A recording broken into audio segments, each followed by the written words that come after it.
Avant de commencer cet entretien, je voulais vous parler de 42nd Street, la comédie musicale phare de cette fin d'année qui se joue au Théâtre du Châtelet qui sponsorise cet épisode. Spectacle familial et à succès de 2016, 42nd Street est une vraie comédie musicale dans la comédie musicale puisque le spectacle raconte l'histoire de la création d'une comédie musicale.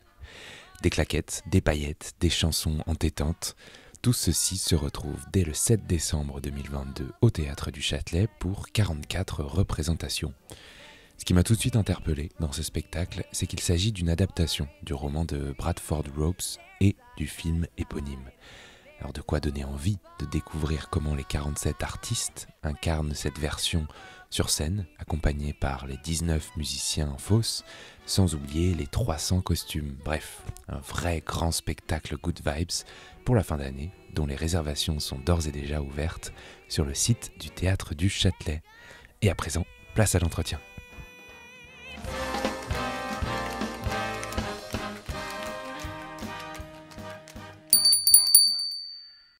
Bonjour à tous et à toutes, je suis Thomas Louis et bienvenue dans La Quille, le podcast où on parle de culture avec ceux et celles qui la font.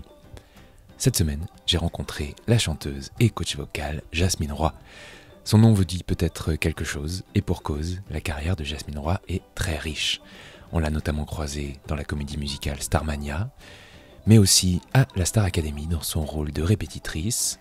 On a également pu la voir dans Kiss Me Kate, dans Les Parapluies de Cherbourg ou encore dans Into the Woods au Théâtre du Châtelet.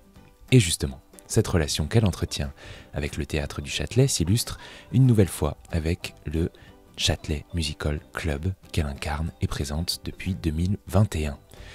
Le Châtelet Musical Club, c'est un rendez-vous, un samedi par mois, dans le grand foyer du théâtre parisien pour faire vivre la comédie musicale dans tout ce qu'elle a de plus riche. Jasmine Roy y reçoit des artistes confirmés et des nouveaux talents pour montrer tout ce que la comédie musicale a à nous offrir.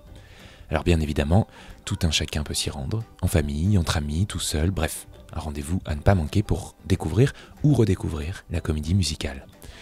Alors avec Jasmine Roy, on a parlé ensemble de la manière dont le Châtelet Musical Club a été pensé, de l'évolution de la comédie musicale en France au fil des années ou encore de la place à part qu'incarne le Théâtre du Châtelet pour faire vivre ce genre. Bonne écoute. Bonjour Jasmine Roy. Bonjour Thomas Louis. Alors on est au Théâtre du Châtelet, on est pas très loin du foyer des artistes, quelques pas du grand foyer, où se déroule chaque mois depuis septembre 2021 je crois, ce rendez-vous dont on va un peu parler aujourd'hui, le Châtelet Musical Club, qui va nous permettre de parler de plein de choses. Absolument. Alors, le Châtelet Musical Club, c'est un rendez-vous dont tu es la maîtresse de cérémonie. Qu'est-ce qu'on peut dire de ce rôle je suis la maîtresse de cérémonie. On sait, Jean-Philippe Delaveau, qui est le concepteur du Châtelet Musical Club, avait envie d'un spectacle, d'un rendez-vous un peu à la Judy Garland Show. Alors j'ai pour plaisir de dire que je suis la Judy Garland du pauvre du Châtelet Musical Club. Voilà. Ou la Judy Garland tout court finalement. Écoute. Oui, enfin on va essayer de ne pas être trop prétentieuse. On en est à la 10e édition. Qu'est-ce que c'est le Châtelet Musical Club en quelques mots? Alors le Châtelet Musical Club, c'est le rendez-vous de toutes les formes de théâtre musicaux, que ce soit de la comédie musicale, que ce soit de l'opérette, que ce soit même aussi de l'opéra, et même parfois du théâtre burlesque. Voilà, okay. C'est mettre à l'honneur la comédie musicale sans prétention dans un rendez-vous qui est dans le grand foyer du Théâtre du Châtelet pour qu'il y ait une vraie proximité avec le public. Et ça fonctionne comme un cabaret, un tout petit peu. Ouais. Et on invite des gens qui viennent de différents univers. Cette année, vous pourrez entendre des chanteurs de la Comédie Française, des chanteurs du Conservatoire National de Musique et de Danse Supérieure. Voilà, il y a une espèce d'émulation et c'est pour faire découvrir et partager toutes ces variétés de théâtres musicaux qu'on a en France. Ouais, et tu viens de dire qu'il y avait notamment le Conservatoire, les sociétaires de la Comédie Française, mais il y aura aussi Emmanuel Moire, Cécilia Cara. Enfin, est-ce que l'ambition de la programmation, c'est aussi cet éclectisme, de faire venir un maximum de gens finalement? C'est absolument ça. C'est que bien souvent, le théâtre musical ou la comédie musicale a un petit côté snob, comme le jazz. finalement. Okay. Ouais. C'est une espèce d'entre-nous et il y a des chapelles. Il y a beaucoup d'équipes différentes qui font des choses différentes, toutes très bien, mais c'est très rare qu'on arrive à réunir dans un même endroit ces différentes chapelles et les faire chanter ensemble, faire des duos, faire des échanges. Comédie musicale, je pense que c'est Oscar Wilde qui disait que le théâtre était une forme d'art supérieure parce qu'il y avait ce côté immédiat de réaction entre les artistes et le public. Ce partage était très très fort. Et c'est ce qu'on a constaté au Châtelet Musical Club en faisant des choses quand même, somme toute, assez simples. Il n'y a pas de grand orchestre, tout le monde chante accompagné d'un piano, la scène n'est pas immense, il n'y a pas des chorégraphies, il n'y a pas des écrans LED. Il y a vraiment l'artiste qui est au centre de la performance avec le public. Et le public, il est à mettre. Hein. Ouais. Et précisément, ce public, si l'ambition du Châtelet Musical Club, c'est de faire venir un maximum de gens, quel est le public désormais que vous avez pu voir ? Alors, c'est tellement varié. Pour le coup, ça a marché. Ça a fonctionné. Alors, on partait un peu dans le noir. On avait un concept que nous trouvions bon, mais ça, à chaque fois, on pense que ce qu'on est en train de monter, ça va être bien. Heureusement. Oui, heureusement qu'on part avec un petit côté positif quand même. Mais on s'est rendu compte que il y a des familles qui venaient avec les enfants, et des enfants, je dirais, ça commence dès 6-7 ans. Okay. Donc oui, c'est pas. Ce qui veut nous dire surtout que c'est très accessible à. Voilà, et des personnes ayant connu plusieurs spectacles et ayant même connu de l'opérette au Châtelet, qui revenaient pour écouter le Châtelet Musical Club, pour y assister. Donc c'est très varié. Et l'an dernier, on a joué, faut le dire quand même, à guichet fermé. Donc le Théâtre du Châtelet cette année a eu la bonne idée de doubler les séances, c'est-à-dire qu'il y aura une séance à 19h 18h, je crois. À 18h, pardon. Une séance à 18h.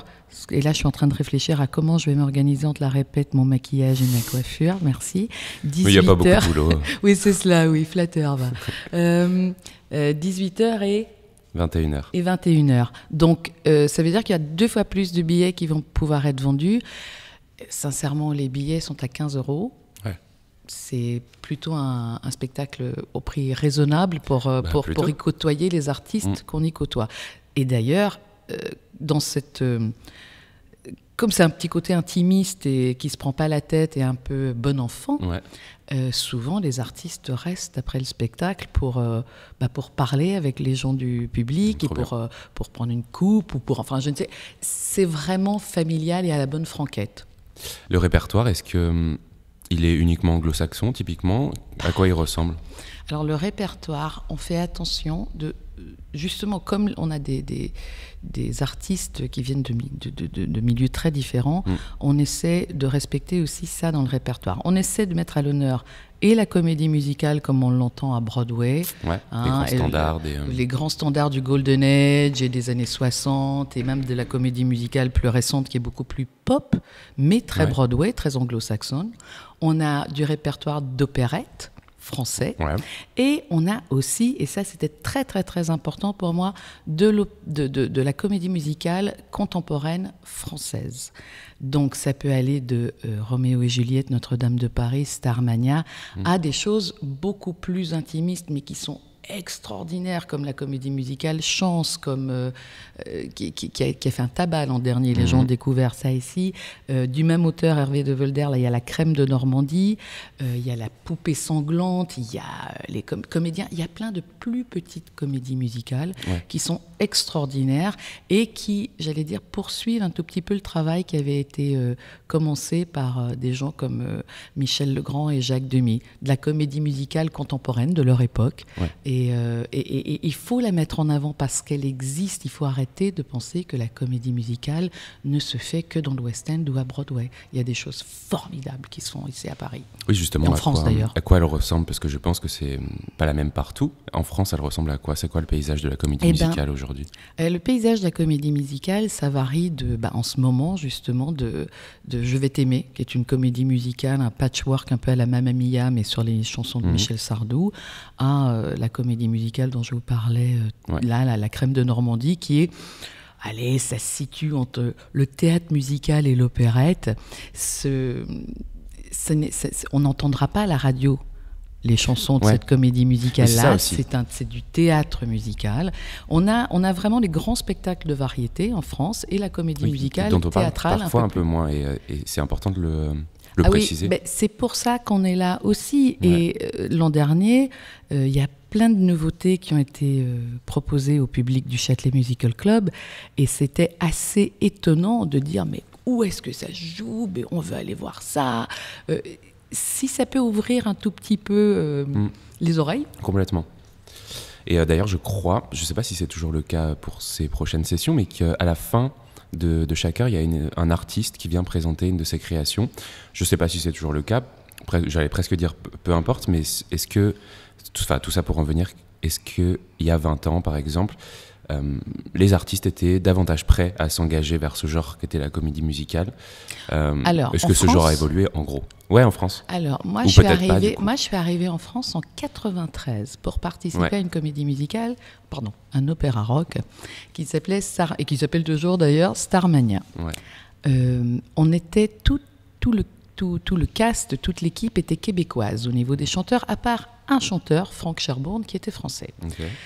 Pourquoi? Parce que les Québécois, on avait d'ores et déjà un tout petit peu plus la discipline de la comédie musicale, c'est-à-dire savoir chanter, danser et jouer. Et c'était beaucoup plus rare en France, beaucoup plus rare. Déjà, c'est symbolique. Ok.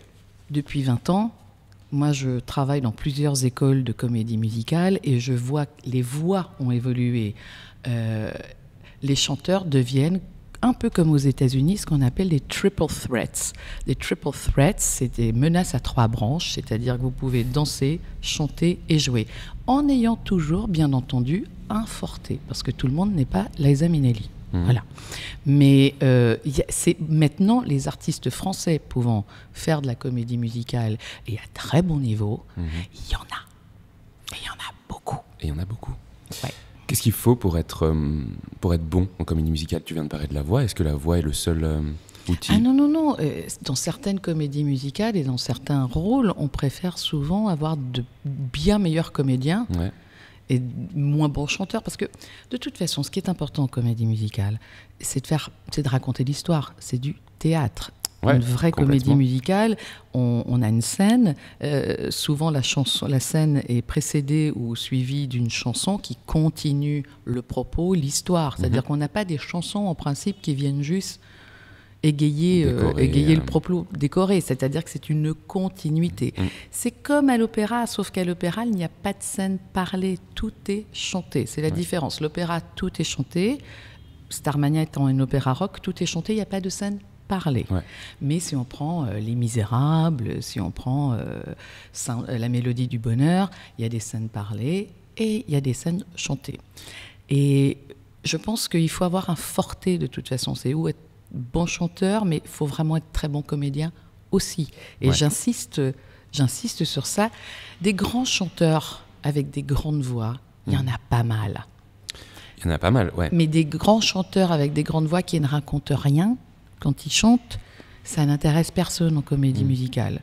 Donc j'ai envie de dire, il faut développer le côté comédien autant que son côté chanteur. Et pour certaines comédies musicales, bien entendu, le côté danse aussi. Parce qu'en plus, bien sûr. Oui, ce qui veut dire qu'il n'y a pas de voix de comédie musicale, typiquement.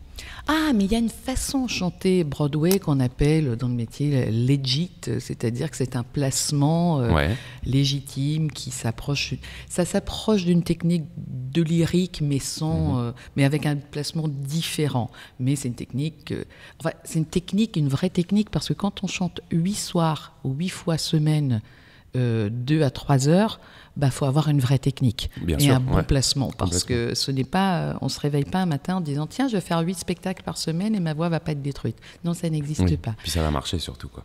Donc il y a des voix qu'on considère comme Wilkinson, qu'on considère une voix de comédie musicale, il faisait le fantôme et tout ça, mais il faut être aussi comédien. Oui, bien sûr, c'est une espèce d'alliance subtile entre les deux. Quel est toi ton rapport à ta voix? Est-ce que c'est un outil de performance? Est-ce que, je sais pas, tu la travailles différemment? Est-ce que tu l'aimes déjà?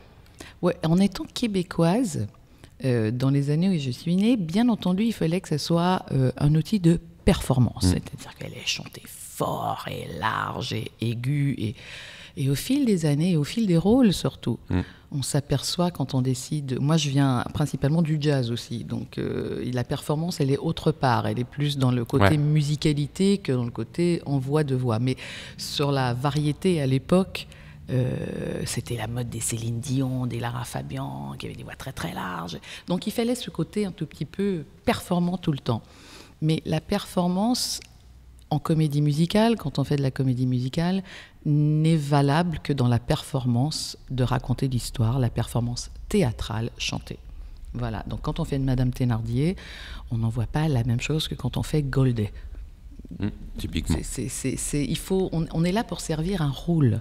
Donc ma voix, parfois, je l'ai beaucoup aimée, et des fois, parce que le rôle le demandait, je l'aimais beaucoup moins. Quand je faisais Sadia dans Starmania, c'était pas le côté le plus flatteur de ma voix. Faut le dire. Alors que dans Les Parapluies de Cherbourg, ça va mieux. Est-ce que ça veut dire que toutes les musiques, toutes les chansons peuvent se prêter au genre qu'est la comédie musicale, et ça nous ramène un petit peu au Châtelet Musical Club du coup? Toutes les chansons, non. Celles qui racontent une histoire, oui. On est toujours sur cette histoire d'histoire. Si c'est une chanson, ça doit être une pièce de théâtre en 4 minutes. Voilà. Ouais, ça se tient.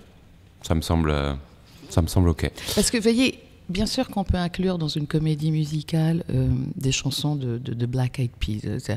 Let's get it started, let's get it started, Mais au bout d'un moment, let's get it started, ne fait pas avancer une grande histoire. Mais ça peut s'inclure dans des comédies musicales comme Moulin Rouge, par exemple, qui sont des collections de chansons pop. Quel est toi ton premier souvenir de comédie musicale?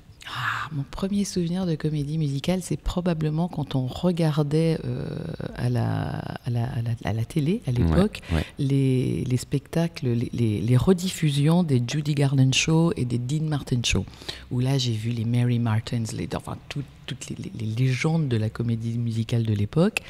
Puis après, ça a été bien évidemment le film, le West Side Story de l'époque, la musique de Bernstein et la découverte d'un monsieur qui s'appelle Stephen Sondheim qui m'a suivi. J'aurais bien aimé qu'il me suive dans la vraie vie aussi. On l'embrasse, on le salue. Qui a suivi toute ma carrière, en tout cas qui a influencé toute ma carrière, parce que ça a été la découverte de la comédie musicale. J'adore la comédie musicale paillettes et claquettes, comme tout le monde, c'est un bon moment. C'est clair, et c'est aussi du divertissement malgré tout. C'est un bon divertissement, et quand c'est bien fait, c'est magique. Et d'ailleurs, à ce propos, je vous invite à venir en découvrir une qui est très bien faite pas au Châtelet Musical Club, mais au Théâtre du Châtelet, 42e rue, pour les fêtes de fin d'année. C'est magnifiquement fait et produit.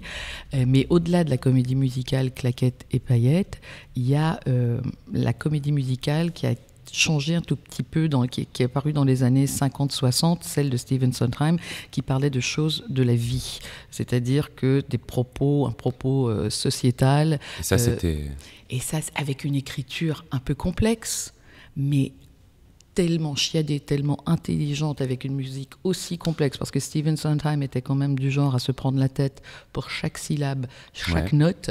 Et ça a ouvert un monde à plein de gens aussi, parce qu'il y a beaucoup de pièces de théâtre, comme les Adam Gettle, qui après ont fait Light in the Piazza. C'est des vraies pièces de théâtre transposées en musique. Et ce qu'il y a de magique avec la comédie musicale, c'est qu'on n'en sort jamais, même si les sujets sont lourds, sont sérieux. J'ai l'impression qu'on sort toujours d'une comédie musicale avec de la joie. Et pour moi, c'est la magie. C'est-à-dire que même si les sujets sont lourds, la mélodie du bonheur. Le titre le moins approprié pour cette comédie musicale quand même. En anglais, c'est Sound of Music, le son de la musique. Donc pourquoi pas la mélodie du bonheur, alors que ça se passe, alors que cette famille est obligée de s'évader du nazisme. Hello. Mais voilà, c'est-à-dire qu'on peut traiter de thèmes lourds. Il y a des histoires d'amour, du romantisme, mais tout d'un coup, parce qu'il y a la musique, moi j'ai vu plein de mâles alpha aux États-Unis sortir des comédies musicales comme des midinettes, parce que c'est un genre qui amène ailleurs. Enfin, je trouve. Ouais, c'est relativement bien résumé. C'est certainement aussi la raison pour laquelle le Châtelet Musical Club existe, parce que la comédie musicale aussi, il faut le dire, a une place assez centrale au Théâtre du Châtelet.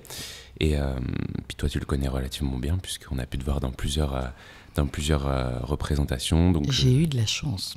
Il y a eu Kiss Me Kate, il y a eu les Parapluies de Cherbourg, il y a eu Into the Woods. Est-ce que il fait partie, ce théâtre du Châtelet, de lieux un peu symboliques dans ta carrière? Est-ce que... Mais c'est... J'ai envie de vous dire, entrer au Châtelet, c'était presque inespéré pour moi. Pour quelle raison? Pour quelle raison? Parce que on a souvent des étiquettes qui nous collent à la peau très longtemps. J'avais fait Starmania pendant 7 ans.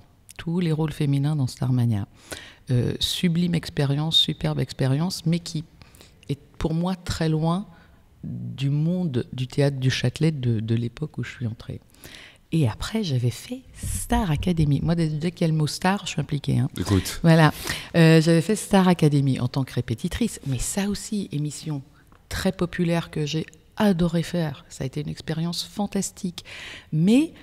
voilà, ah oui, non, mais elle a fait Star Academy. Est-ce qu'elle va être digne de chanter du Sondheim au théâtre du Châtelet? Oui, c'est un mal pour un bien, un bien pour un mal, ça te colle une étiquette. Voilà, donc je suis arrivée en audition avec toutes mes petites casseroles. Ouais. Enfin, moi je considère pas ça comme des casseroles. Non, mais puis en soi, ça n'en est pas, mais c'est une étiquette, quoi. Ça ne sont pas du tout, mais ça peut être des étiquettes. Et j'ai auditionné devant une personne formidable, Sabine Vatin, qui a écouté... et qui a envoyé au metteur en scène Lee Blakely. C'était quand ça? C'était pour Into the Woods. Ça a été la première, je pense que ça devait être en 2015, Into the Woods, par là. Et en fait, c'est le directeur musical, David Charles Abel, que j'avais retrouvé ici même au Théâtre du Châtelet sur une production de Sunday in the Park with George. Je suis venue voir la production, j'ai vu qu'il dirigeait et je lui ai laissé un mot sur sa partition. Okay. Parce que David Charles Abel avait été 24 ans plus tôt mon directeur musical dans Les Misérables à Montréal. Voilà. Ok, comme c'est drôle. Et donc on s'est retrouvés comme ça. Il a dit mais pourquoi tu auditionnes pas? Et moi j'ai fait mais j'ose pas. J'ose pas. Et du coup tu n'osais pas à cause de ces casseroles, ouais, ces étiquettes. Voilà. Et puis voilà, auditionné et engagé. Et puis depuis, j'ai pas envie de le quitter. Théâtre du Châtelet-isé. Voilà. Alors, tu sais chanter, d'accord, mais pour quelle raison tu t'es dirigée vers ce milieu? Est-ce que tu as fini par le savoir? Est-ce que c'était un concours de circonstances ou est-ce que c'était un vrai désir, comme on l'appelle? Le chant a toujours été une vraie passion. Et mes parents me faisaient chanter devant les voisins, et c'était des nonnes à l'époque, hein, vous voyez, me faisaient chanter devant les voisins dès l'âge de 4 ans. Donc j'ai commencé à chanter professionnellement avec un big band de jazz à l'âge de 15 ans.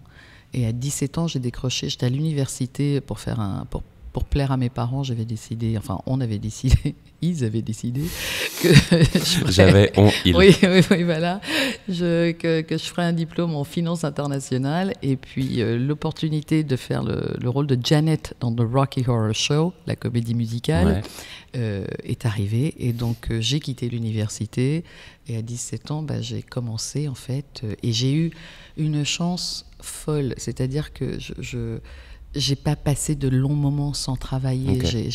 Okay. Franchement, j'ai eu une chance folle parce que c'est toujours. Et j'imagine un peu de talent, rapport au fait que bon.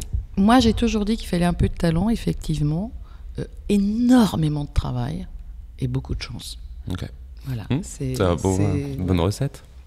Qu'est-ce que tu pourrais nous, peut-être s'il y a des futurs chanteurs, futures chanteuses qui nous écoutent, est-ce que tu aurais des conseils de manière très concrète? Alors loin de moi l'idée de faire du sensationnalisme, c'est pas mon idée, mais est-ce que, je sais pas, le souffle par exemple est très important? Est-ce que...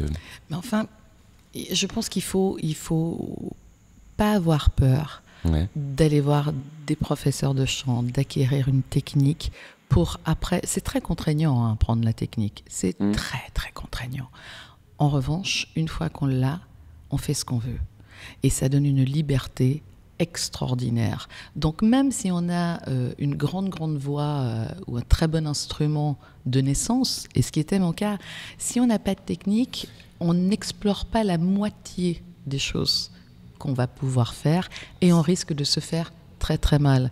Donc n'ayez pas peur les chanteurs d'aller voir des professeurs de chant qui vont vous donner une bonne base pour toute votre carrière.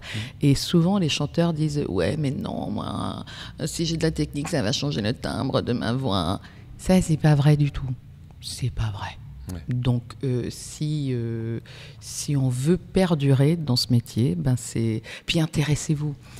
En fait, Oui, aussi à ce que peut-être ils n'aiment pas nécessairement, etc. Intéressez-vous à tout parce que vous avez, les chanteurs, nous, on avait des disques, on enregistrait des cassettes, on copiait des cassettes, on allait à la bibliothèque écouter les trucs. Maintenant, je suis assez étonnée de voir que moi j'ai beaucoup d'étudiants, j'enseigne à l'Institut national du musical au Mans et j'enseigne à la classe libre du cours Florent, la classe de comédie musicale, et je suis souvent étonnée de voir que en fait, ils ont très peu d'éducation, de culture. Voilà. Et ils se contentent de ce qu'ils savent. Et quand je dis, mais alors, allez voir ce que Gwen Verdon a fait. Mais c'est qui Gwen Verdon ? Enfin, Gwen Verdon, à l'époque, c'était la star, c'était pas Bob Fosse la star. Et on essaie d'expliquer ça. Et on me dit, oui, mais c'est pas mon époque. Et tu fais, oui, mais Mozart, c'est pas ton époque, mais tu connais, quoi. Ouais. Donc, je pense qu'il faut aller écouter plein de choses pour avoir les oreilles remplies de différentes couleurs et après ça, faire sa sauce. Très bon conseil. Je vais te poser une dernière question que je pose à tous mes invités, à tous mes invités. Est-ce que tu as un ou plusieurs coups de cœur culturels à nous partager ? Alors, oui. Tant mieux. Et oui, ça tombe bien. Alors, le dernier coup de cœur, là, je vais vous parler d'une réaction à chaud, parce que je l'ai vu la semaine dernière. J'ai vu au Wyndham's Theatre à Londres une pièce de théâtre, c'est pas une comédie musicale. La musique il joue une grande part, mais c'est pas une comédie musicale. Ça s'appelle Life of Pi et c'est tout simplement l'Odyssée de Pi, qui a été adapté du roman canadien. Et c'est probablement le spectacle le plus intelligent en mise en scène que j'ai vu depuis très longtemps. C'est-à-dire que le jeu des acteurs est formidable. On a des marionnettes grandeur nature qui sont manipulées par des humains grandeur nature aussi. La performance physique est extraordinaire, la performance théâtrale est extraordinaire, mais tout ce qui accompagne le jeu des acteurs est extraordinaire. Il y a une scénographie parfaite, l'utilisation de la vidéo qui, à mon sens, est maintenant un tout petit peu trop répandue pour rien et comble souvent un manque d'idées.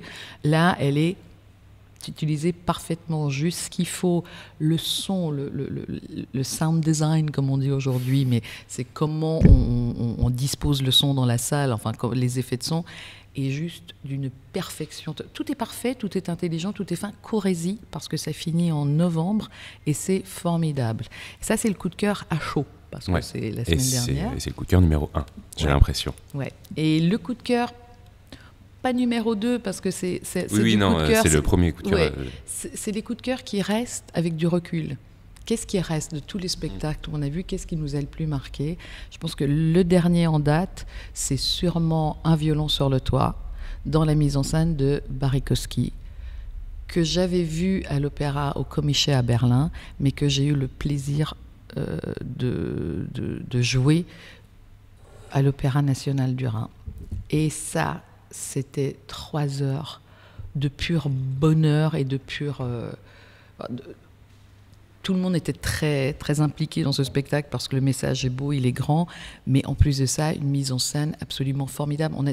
Il y avait autant de gens sur scène qu'il y avait dans le village, dans le Seattle. Donc on était une centaine sur scène, de la neige qui tombait pendant 2 heures, qui s'accumulait sur scène. Non mais c'était formidable. Ça a l'air, oui. Formidable. Ça, si c'est repris, n'importe où, courez-y aussi. Et courez également au Châtelet Musical Club. C'est un samedi par mois, en gros, à 18h et à 21h.